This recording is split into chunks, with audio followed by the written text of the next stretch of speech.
Hello there, one and all, and thank you very much for tuning into episode 491 of Love at First Scent with me, Persolaise, live on YouTube as always. Whether you're watching the live or you're watching the recording, you're very, very welcome. Please feel free to leave a comment or ask a question, no matter what form you're watching this in. And we have a comment already from Tina who says, very exciting. I have tried this one already and was pleasantly reminded of Gallo. Curious to hear your thoughts. What we are going to be smelling is a brand new release from Hermes. If you haven't already subscribed to this channel, please do consider doing so. And if you would like to find out how you can support my work, you should be able to see a link to my coffee page in the video, in the video description below. Very, very quick public service announcement or housekeeping announcement. For those of you watching live, we're going to try to do 2 back-to-back videos today. This one will focus just on the Hermes, but then we will come back with the new Le Labo City exclusive, and we're going to take the opportunity to go down memory lane with these City exclusives a little bit and just look at some of the ones that we haven't really featured on this channel in the past. But anyway, that's a few minutes down the line. Gosh, and suddenly the comments explode. What are folks saying? Polpo is here saying hello. Gavin says, well, hello, darlings. Hello to you as well, Gavin. Milad says, good evening from Muscat. Scent of the day is Fève Delicieuse, right? Is that going to be the Dior? Hello from Florida, says Sophie McBride. Spaced Out says, this one scares me a little. What will be the future of Hermes, I wonder? Lots more people here. Dennis says, good afternoon from Brooklyn. All, yay, alive. Morocco in the room, says Anas. You're very, very welcome. Rachel says, hello, I'm excited to hear your thoughts. I've tried this, says Gavin. Okay, well, save your thoughts for the moment, but then when I've made it clear what I think, please let me know what you think as well. 20 ads later, and I'm finally in, says Mara. 20? Really? I put it on the sort of, you get to choose these settings. I think you choose one of 3 settings. It's like sort of from least intrusive to most intrusive. I think actually most intrusive is called aggressive, and I always put it on least intrusive. So if least intrusive gives you that many ads, heaven help us what most intrusive is. Thomas says, Barenia, I suspect this is a Chypre in the same way that H24 is a Fougère. Now that's interesting. I hadn't thought of that. We will have to come back to this. Ula says, excited for this one. I'm not late, says Jeff Sheen. Angeline is here as well. Who knew there would be so many of you around on a Saturday? Because of course we tend to, if there is anything that we tend to do, we tend to do these videos on a Sunday, but I'm not around tomorrow, so we're doing this one today. Okay, this is brand new from Hermes. I think a bit of an unexpected release. I don't think anybody was particularly expecting a new pillar anytime soon. We've had our Twilly flankers, and Christine Nagel gave us H24 a few years ago, but this is new. I think it's kind of being marketed as a feminine. Well, it is being marketed as a feminine, and it's called, pardon my French, it's called Barenia. Not that you would necessarily know that immediately from the bottle, because unless my eyes are playing tricks on me and I'm going blinder than I thought, the only place where the name of the perfume comes up is just on the little information sticker on the base, and it just says Barenia Eau de Parfum, obviously on the box as well. But it's kind of interesting that all you get when you look at the bottle like this is just the Hermes brand name, the logo, coming through from the back. Gavin says, yes, I had problems in the boutique with its namelessness. See, that's interesting, because I think a nameless bottle, there's something kind of cool in the understatedness of it when you own the bottle and you know what it is and you know what the perfume's called. But if you were to see this in a shop, I don't know, did the marketing people have an absolute fit when somebody said, oh, I know, let's be really clever and not have the name of the perfume anywhere on the bottle at all. We have got, oh, Eric says, so wish I could join today, but I'm on Victoria and Luca Turin's talk at the same time. I knew about that, but I completely forgot that that was happening at the same time. Well, I'm sure recordings of both will be available. Certainly a recording of this one will be available. So go and enjoy Luca and Victoria and come back and tell us what they've been chatting about, and the recording of this one will be around. It's quite an anonymous bottle too, says Gavin. Well, it's meant to, isn't it meant to be the kind of dog collar bracelet thing? I think. We have got a press release and we have got a pre-sprayed blotter, but I think in the sort of proper spirit of love at first scent, what we should do is start by having a sniff. So here we go. Refillable bottle. So the box tells me, I still don't know. I know I'm not an ordinary perfume shopper, but I wonder how many ordinary perfume shoppers out there do actually refill their bottles. I don't know, but there must be something in it, because otherwise the brands would have stopped doing it a while ago. I'm listening in as I drive, says Rachel. Please be careful. So here we go. Touted as, and we definitely need to have a discussion about this, the first Hermes Chypre. Discuss. Okay. So what you get, and that was a very, very astute prediction or comment that Thomas made, that, you know, if is this a Chypre in the same way that H24 is a Fougère? Because now I can't get that out of my head, because I'm thinking, yeah, maybe this is a Chypre in the way that H24 is a Fougère. What we mean by that, for the uninitiated, is when Christine Nagel released H24 a few years ago, she called it, did she call it a techno Fougère or a futuristic Fougère? It was her sort of take on what a Fougère would be like in the 21st century. And now I'm wondering whether this is actually her take on what a Chypre should be like in the 21st century. But anyway, perhaps we're getting ahead of ourselves. What you get at the beginning is a fruity note, a very, very definite fruity note. Tart fruit, berries, maybe not a recognizable berry. So this isn't the sort of tart fruit, raspberry, strawberry opening of things like Tuscan leather. You get a real, very, very definite, clear sense of translucency, in the same way that you get that kind of luminous translucency as well in H24, almost a kind of glass-like effect.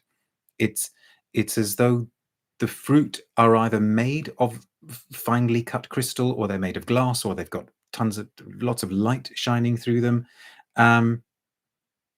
David says, I hate that they're redefining what Chypre is by replacing oak moss with patchouli. I mean, I think that happened a while ago. David, rather, I started calling you Hermes. People are high-tech Fougère, Omar. Thank you very much. High-tech Fougère. Woozy says, first Chypre, do they not know? Do they know what? Sorry, try that again. Do they know what? Why is that such a tongue twister? Do they not know of, Eau d'Hermes, which is a leather sheep? Well, let's tackle that one head on now. I think if you're a brand like Hermes, and you have made lots and lots of leather perfumes, and leather perfumes are really not a million miles away from Chypre, because after all, a lot of times leather perfumes are called leather Chypre, then to say that this is your first Chypre is interesting. It's kind of questionable. Please do let me know what you think of this. I mean, okay, Eau d'Hermes is if it is, I mean, it is a real, also a kind of animalic leather, isn't it? But then you've got Bel Ami, you've got Equipage, which I think could count as Chypre. Even Christine Nagel's own Galop could, I think, count as a Chypre. So that's it. That's an interesting one, and I wonder if that's the marketing people thinking, oh, okay, let's call it the Chypre. But what does make, I suppose, this one a bit different from the previous ones that we've had is that the patchouli note in the base is very, very marked.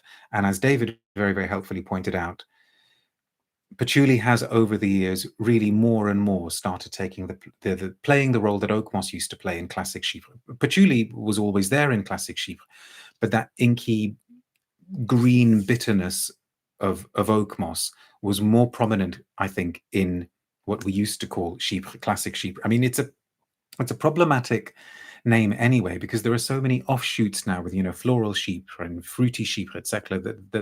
that there came a point where almost every single perfume that was being released was called chypre, and you thought, okay, well, if everything is a chypre, then nothing's a chypre, right? But this immediately goes from those berries through to this very, very, very translucent, luminous heart, and a clear, but still quite clean, you know, not too earthy, not too camphoraceous, patchouli, dry down. It's very, very attractive, I have to say. I mean, I was pleasantly surprised, because when I saw all the marketing stuff saying first chypre, I thought, okay, here we go. And much, much better on skin. I mean, I know all perfumes are meant to be worn on skin, but with a lot of perfumes, the difference between skin and paper or fabric isn't that marked. Here, it is quite prominent. There's something quite haughty about it. There's something very, very sophisticated about it. It isn't Chanel number 19, okay? So it isn't that kind of quite aloof formality, but it's definitely heading in that direction. And I guess what's interesting is that Christine Nagel has taken the fruitiness that we associate with 21st century perfumes, the fruitiness that maybe is what a younger clientele look for in their perfumes, the fruitiness that made Twilly so distinctive, and try to tie it in with a little bit more of an old school, sophisticated, weightier base to present her take on a 21st century chypre. And she's done rather well, I think. We'll look at the press release in a second. What are you folks saying, though? Patchouli gives weight to fragrances, says Dushan. Absolutely agree. I'm here, but volume is off because I'm in a call, but was excited to tune in, says Cheap Imitation. I love that. How does this work in silence? Gavin says, I thought this was a wonderful, elegant and chic fruity floral, thank you, that I would empty a bottle of if someone bought me one. Just don't buy it for the dry down. Oh, I don't know. I quite like the dry down. I quite like that. But I'm glad that you like it overall. James says, I find it a bit too sweet. Jeff says, those silver plastic shoulders with the studs look very Valentino. Yeah, I guess I know what you mean. Thomas says, I think they definitely struck a good balance between modern and classy. Okay, let's look at the press release. It starts off with a story about a woman. I'm not going to read it because it's a tiny little bit on the long side. But I would imagine that it's meant to remind us of the fact that Christine Nagel says all of her perfumes are inspired by encounters with other people.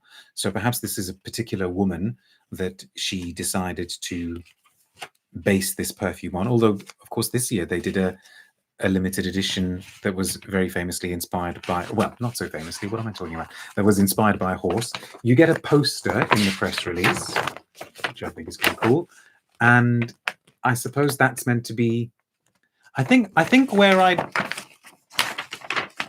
think I get what they mean with this image, but I suppose for me, this perfume isn't particularly outdoorsy. I would agree that it's quite kind of assertive and free-spirited, and luminous. I mean, this picture is full of light, as you can see this photograph, but I think I would have pictured it with slightly sort of more structured clothing, more constrained clothing, something heading a little bit more towards a suit, but interesting that that's their take on it. Baywatch, says Jeff. Not quite Pamela Anderson territory. Okay, but let's get going with the text here. The first chypre, it says again, Christine Nagel, creative director of Hermes Perfumes, has designed a sensual composition for Hermes' very first chypre fragrance. She has worked tirelessly to construct, sculpt, and hone a captivating scent combining the delicate butterfly lily with the surprising miracle berry. Now, I've read about this somewhere before. I don't know whether a miracle berry is a real berry. Somebody can maybe try to find out. And if it is real, why on earth is it called a miracle berry? Is it because it's in an Hermes perfume? Mariam says, was so disappointed with this fragrance as the woody aspect is too scratchy and the smell overall doesn't have much character. Ooh, mixed views coming through, which is always good. Anyway, so Miracle Berry. Its warm trail of oak wood and its intense patchouli seal the emotion it conveys. This timeless blend of olfactory counterpoints melts onto the skin, revealing its characterful signature and leaving an unforgettable memory. Thomas says, after eating Miracle Berry, only subsequent food test sweet. Oh, subsequent foods taste sweet. Okay, right. It's a berry that if you eat it, says James, everything you eat afterwards will taste sweet. Really? I need to try this berry because I would put it to a test. I'd like have the berry and then I'd have a lemon and see how that works. Jeff says as well, apparently it's a real berry that makes you taste sour things as sweet when you chew it before eating sour foods. Where does one find this berry? Then they go on about the name. Barenia is a natural heritage leather, an Hermes signature. Its fine, supple, and highly sensual texture yields softly to the skin on contact. Barenia leather caresses, accompanies movement, embraces energy, and welcomes boldness. It is instinctively attracted to liberated and intrepid souls. It's a metaphor for the Hermes chypre, which the skin draws in and makes its own forever. It's the symbiosis of body and soul, the signature of an unstoppable woman. Okay, then they talk about the bottle, inspired by real dog collars once produced by Hermes Cellier. So they used to do dog collars, I suppose. The Collier de Chien bracelet is an enduring house classic, a combination of leather and metal, an elegant object with irreverent overtones. This collar was quite literally unleashed and adopted by women in the Roaring Twenties to assert their independence.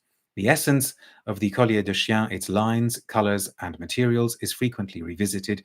It inspires bags, accessories, and objects, and for the first time, a fragrance bottle. And I guess that's quite neat that they decided to go. And yes, you can see there is something irreverent about it, but also something quite stylish about it. And what else do they say? I guess this is still about the bottle. Designer Philippe Mouquet, a long-standing partner of the house, drew inspiration from the iconic Collier de Chien bracelet to create a bottle of crystal clear curves and precious metal. Its elliptical shape, overlaid with a metal plate bearing 4 contoured studs with domed facets, echoes the line of the bracelet. I noticed there's only one paragraph about the perfume here. These heritage codes come together harmoniously to create a powerful piece symbolic of a lifelong signature fragrance. And then they talk about the box, which apparently has sophisticated graphics. And then finally, a quote from Christine Nagel herself. The Hermes woman, she says, is driven by curiosity, guided by her instincts. Her sidesteps are never missteps. That's quite nice. I like that. My sidesteps are never missteps. Mariam says, the fragrance reminds me of Chanel, Mademoiselle, and Chloe EDP with added Akigala wood. Yeah, I think mentioning the Akigala wood is a good idea. Let's go to the pre-sprayed blotter. So this is a Barenia that was sprayed. What time is it now? I'm going to say about 2.5 hours ago. Let's see how it's doing.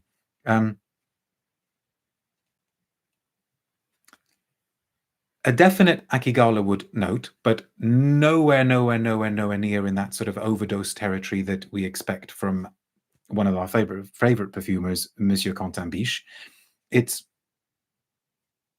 is the Akigala wood that I guess is giving that kind of clean patchouliness. But here, Nagel has also brought out its floral elements. As we said before, it's kind of sweeter, berry-like elements. I don't know whether she did this deliberately, but it's almost like she thought, okay, Twilly's been around for a while and Twilly's been quite successful. Can we now make a perfume that's kind of grown up together with the original the original Twilly audience? Because it definitely has those kind of fruity, maybe even slightly gingery Twilly elements. But maybe it's like, you know, if you enjoy Twilly in your 20s, then you can embrace this in your 30s. And I mean that very, very loosely, because I don't think perfume should be age specific at all. And, you know, we can be in our 50s and 60s and 70s and have days when we want to project a kind of 20-ishness and days when we want to project a 30-ishness. But you get what I'm saying. It feels like Twilly grown up. I'm quite taken with it, and I do think it definitely comes into its own on skin. And Madame Persolaise liked it too. I didn't tell her what it was, but she immediately sort of said that it reminded her of ghosts of things from the past. She was, back in the day, a huge wearer of a very, very faithful wearer of the original Femme. So before she sort of moved on to Orientals and Ouds, she was definitely a kind of sophisticated Chypre gal. And I think this kind of spoke to that side of her, you know, the side that enjoyed those sorts of perfumes. What are you folks saying, though? Jeff says, so now Hermes has Jour, Calèche, Faubourg, Twilly, Merveille, and Barenia as their female range. Yeah, I guess that's right. Plus all of the unisex ones, of course. I personally don't think the bottle is that elegant, says Thomas. The classic Hermes bottles and Hermescence are the most beautiful. Claire agrees with you, Thomas. Gavin says, to me, wearability is such an underrated concept for perfumes, and this is a very wearable perfume. Agreed. You don't need to think about it to spray. And it's wearable without being silly, right? It's not at all standoffish or unpleasant. Smaranda says, might be time for someone to go talk to Daniela Andre into joining Hermes. Why? Because of the Akigala wood? What do you mean? Twilly is certainly wearable, says Claire. I'm gonna give this a thumbs up, except that maybe it isn't as innovative as it could have been. I think the most interesting thing from the things we've smelt this year, the most interesting thing Christine Nagel has given us so far, is that limited edition paddock scent. That was extraordinary. That was very, very different. Such a shame that it's a limited edition. But I hope this does well. I hope this does well, because it really is much more interesting than the feminine releases being pushed out by other mainstream brands. Shall we give the last word to, let's give it to C. Beeble, who says, my favorite Hermes is Faubourg 24. I suppose this is a more accessible price point for the Hermes brand. I've read it's a cross between Angel and Armani C. C is an interesting point of comparison as well, because C is also one of those very, very translucent, glassy, luminous chypre, but I think this is more interesting. I think this has got more weight to it somehow. Okay. If you've enjoyed the video, please give it a little thumbs up. We will take a 2-minute break and come back with the latest from Le Labo. Hold on to your wallets and purses. But until then, thank you very much for watching this one. I will see you in a bit. Bye now.